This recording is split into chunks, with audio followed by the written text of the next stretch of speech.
Squads போடுறேன், இல்லை leg டேவாக இருக்குது. அப்போ ஒர்க் அவுட் நடுவில் தண்ணி கொஞ்சம் எக்ஸ்ட்ரா குடிச்சிட்டோம்னா வயிறுலாம் ஃபுல்லாகிடும். இந்த வயிறு ஃபுல்லாகிடுச்சுன்னு வீட்டுக்கு போயிருக்க சம்பவம்லாம் எனக்கும் நிறைய நடந்திருக்கு. அப்போ ஒர்க் அவுட் நடுவில் தண்ணியே குடிக்கக்கூடாது அப்படின்னு கேட்டால் கண்டிப்பாக குடிக்கணும். நார்மலாக இருக்கும்போதே ஹைட்ரேட்டடாக இருக்கணும். ஒர்க் அவுட் அப்போ இன்னுமே ஹைட்ரேட்டடாக இருக்கணும். பட் எக்ஸசிவாக தண்ணி குடிச்சோன்னா பிளட் ஃப்ளோ இல்லாமல் டைஜஸ்டிவ் சிஸ்டத்துக்கு போயிடும். அதுக்கப்புறம் ஒர்க் அவுட் பண்ண முடியாது, ஃபெட்டிகாக இருக்கும். அப்போ எவ்வளோ தான் தண்ணி குடிக்கணும், தண்ணியை விட வேறு எதுனா குடிச்சுன்னா ஆப்டிமலாக ஒர்க் அவுட் பண்ண முடியுமான்னு கேட்டால் முடியும். தெரிஞ்சுக்கணும்னா லாஸ்ட் வரைக்கும் வீடியோ பாருங்கள். This is day 13 of 0 to fit. Hydration while doing workout is important. ஆனால் எவ்வளோ தண்ணி குடிக்கணுன்றத இப்போ பார்க்கலாம்.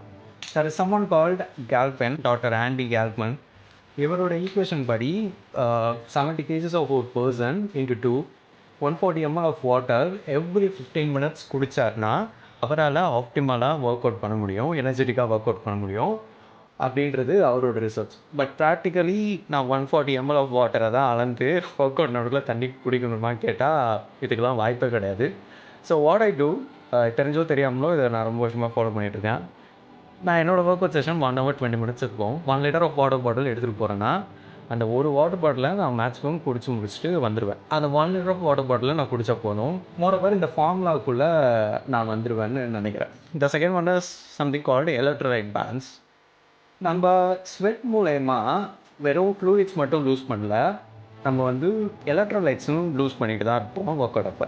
For example sodium, potassium, magnesium இது எல்லாமே என் ஸ்வெட் மூலயமா அதுக்கு போயிட்டே இருக்கும். நான் தண்ணி மட்டும் குடிச்சேன்னா இது எல்லாமே பேலன்ஸ் ஆகும். அப்போ எலக்ட்ரோலைட்டும் பேலன்ஸ் பண்ணணும். எப்படி பண்ண போகிறேன்னா, நிறைய பேர் டேங்க் குடிப்பாங்க. நானும் இதை ட்ரை பண்ணதில்லை, but I guess it will work. So 1 liter of water bottle சொன்னேன்ல, அது கூட ஒரு medium size lemon, 2 grams of salt, 8 grams of sugar. So இது எல்லாத்தையுமே ஆட் பண்ணி அந்த 1 liter ஆஃப் வாட்டர் பாட்டில் எடுத்துகிட்டு போனேன்னா எலக்ட்ரோலைட் பேலன்ஸும் என்னால் பண்ண முடியும். ஒரு 1 hour 20 minutes ஒர்க் அவுட்டை நான் எஃபெக்டிவாக ஆப்டிமலாக போடுறதுக்கு இது ஹெல்ப்ஃபுல்லாக இருக்கும். நான் அதுக்கே ஆல்ரெடி சொல்லியிருந்த ஓட்ஸ் மீல் எப்படி பண்ணணும்னு நான் ப்ராப்ளம் காமிக்கிறேன். ஸோ ஃபாலோ பண்ணிக்கோங்க, கண்டிப்பாக ஹெல்ப்ஃபுல்லாக இருக்கும்.